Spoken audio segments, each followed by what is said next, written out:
Okay, so as promised, here is the video on how to remove the seats and replace the seat heaters. So we're starting here on the back of the seat. I've already pulled the negative cable to the car battery. I've let that sit for about 10 minutes to kind of discharge and make sure that no sensors go off when I unplug the seats. Any kind of airbag warnings or anything like that. So I'm going to start by removing these T40 screws back here on the rear of the seat. And what I've done, again, is I've pulled the seat all the way forward so I can...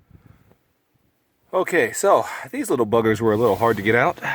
Actually, they were terribly difficult to get out, but they're out. That's how big they are right there, two of them on the rear. If you plan on doing this yourself, be prepared to use a little elbow grease. I actually have some air tools, and so I got sick of turning the wrench a quarter inch at a time. It was so in there pretty good as far as bolted in there. Just pulled out the old air wrench. Doesn't mean you need this equipment to get the job done. Just be prepared to again, use a little elbow grease to get those two bolts out. Okay, to remove this, let's take a little flathead. Yank it out right there, pull it out, and it should come on right out here. There we go, just like that. That disconnects. Time to get the seat belt out here on the side of the seat, and so thought about using the screwdriver, but just going to try and remove this panel. It looks like it's separate from the rest of the casing here. So just going to kind of give it a little tug here. And there we go. Looks like that comes right out. You see the clips right there. It looks like they kind of go on top of these little latches. So if you just kind of lift up there, looks like it'll pop right off. And let's see what this side does over here. Remember, whenever you're doing something you're unfamiliar with, just be gentle. It all comes out. There we go. Kind of give it a little rotate down. And it does kind of the same thing. So it looks like you can just kind of lift it up, sort of, and get access to the seatbelt here. So now this little plastic covering came off. So now it just looks like a standard. I'll get the size for you here in just a second. Alright, had to pause the video there for a second because I had to remove this piece again, just a flathead screwdriver or the plastic trim removal tool in my case. Pops this top covering off, and after we've undid the bolt, this comes right off. Get the seat belt removed from the seat, and now we should be able to go ahead and just remove the seat from the vehicle. Let's give it a try. Okay, the seat's removed from the car, and again, just a quick recap. All I had to do was remove the two bolts from the rear of the car, unscrew the seatbelt, and remove the main wiring harness. There was no more wiring to remove. One thing to keep in mind before you turn off the battery to the actual vehicle when you start, do not lift the seat all the way up. Otherwise, you'll have no clearance to actually remove the seat. It'll be pressed against the headliner, and you'll find yourself having to reconnect the battery to get the seat low enough to remove. Otherwise, a little cumbersome removing the seat, but definitely something one person could do. Okay, so to remove the side panel here with the switches, what you're gonna have to do is there's a little notch right here. Get in here a little bit close, and some sunlight kind of making it hard to see. But in the front of it, there's this little plastic piece. All you do is kind of lift it up, and this piece right here, you lift that up, and it comes right off so it's nice and loose. And from there, you're just going to kind of loosen up the whole thing by lifting it upwards, and it should lift this whole thing upwards. It should come right off. Pretty straightforward on removing this. So you got a clip right here on the top side that connects to this bar right here. You just kind of got to lift it up, kind of lift it away, and kind of pull it up at the same time. Like I said, the two clips that are right here on the front of the seat, you just kind of pull up. They're connected to this bar here. And then on the back side, you've got a small T20 screw, little star screw there. And it's connected to the rear of it, right through that hole right there. Okay, so looks like I am going to remove this bar. Looks like it's just connected by two small T screws right here, one on the rear, and then looking up here in the front, you've got one right there as well. So looks like two small screws, and I can remove this, and that gives me access to the clips that hold the the cover in here. We look on the other side of the seat real quick. See right here, I've already loosened up this side, and it's going to come right off. I'm going to gently pull the seat back here, right here. So lifting the seat so you can see the underneath of it. Here, you've got these two zip ties right here. Going to unclip those, and that should allow me, with both the sides loosened and that, to remove. Just go ahead and pull the cover back and get access. And this is the cable to the heating pad. Going to undo that right now, get these zip ties, get that bar removed, and we should see the heating pad after the next step.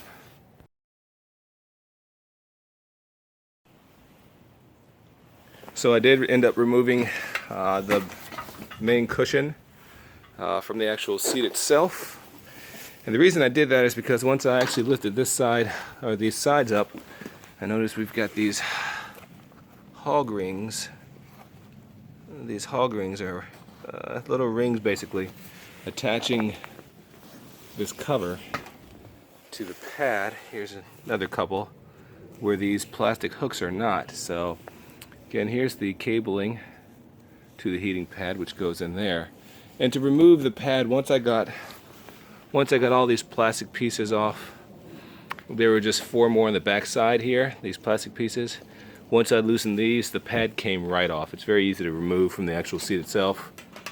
So now I'm going to take this inside and see if I can't go ahead and get this cover removed, so I can actually either lay the new heating pad on top of here, because this is the heating pad, the old heating pad that I'm going to replace, and it's coming off pretty easily, but it is kind of glued to it. But as you can see right here, it's starting to take a little bit of the cushion. I don't want that to happen. So let me get this cover off here, and then we'll go from there.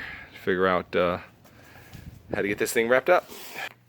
Let me show you what's going on here. So basically what I'm doing is I'm getting these needle nose pliers pretty much underneath one of these hog ties, or hog rings rather. Getting it underneath, and then once I get it underneath, I'm just kind of using the leverage of the bar that it's against to kind of twist it. And what that allowed me to do is loosen it up so it comes right off. And again, what I'm probably going to do is just, instead of getting these bent back into shape and squeezing them back, it's just getting some zip ties. That's going to keep this in place. As you can see, it's just the metal bar right there. Work the zip tie around there.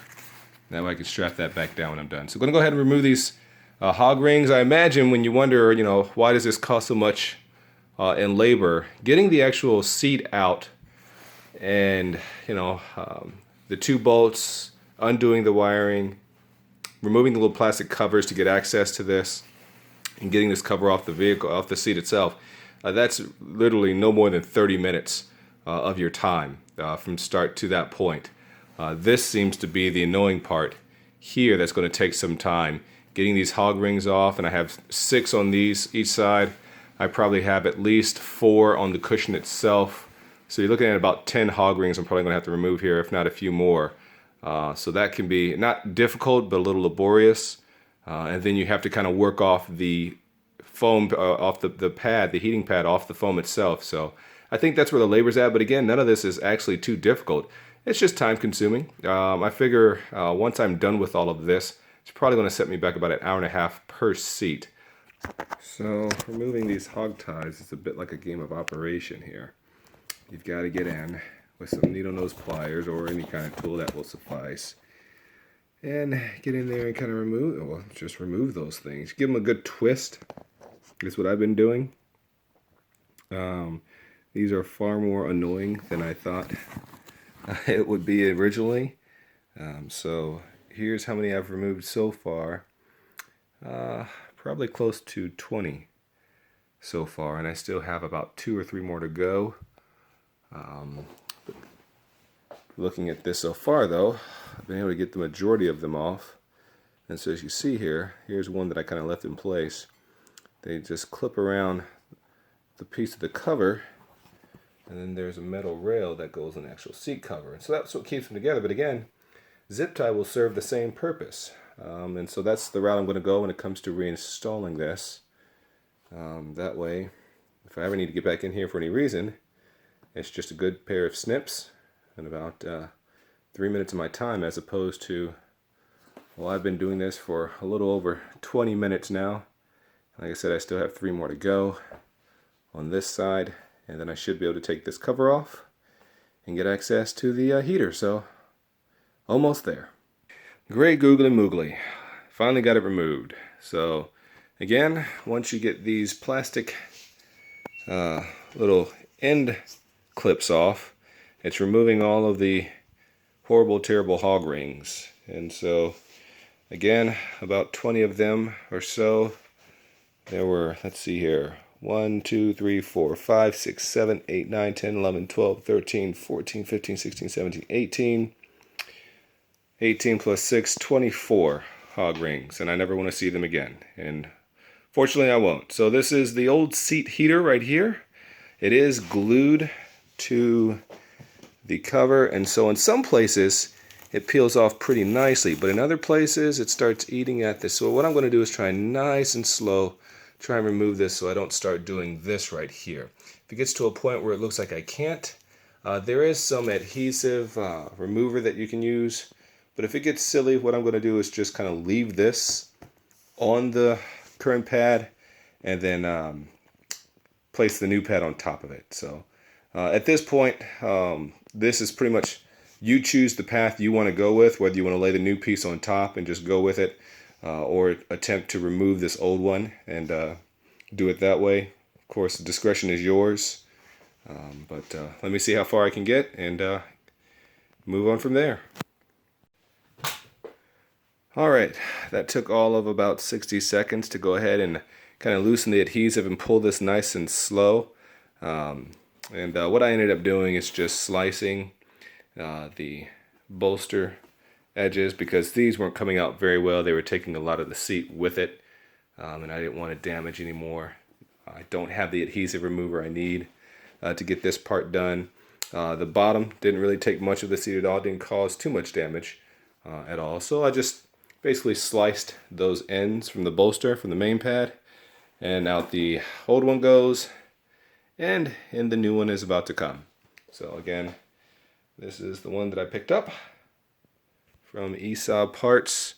I'm going to lay this right here on the current cushion, and lay the bolsters on top of the old ones.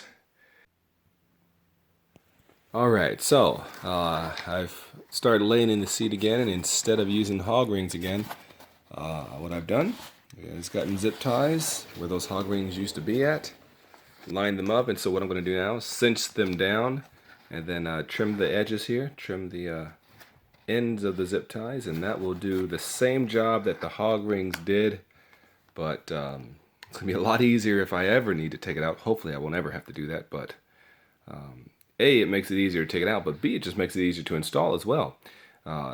Installing new hog rings, you really do need the specialized tool to get the hog rings in, the pliers, and so this is just a much easier way to get the cover back down where it needs to be and how it needs to be without all the hassle of the hog ring.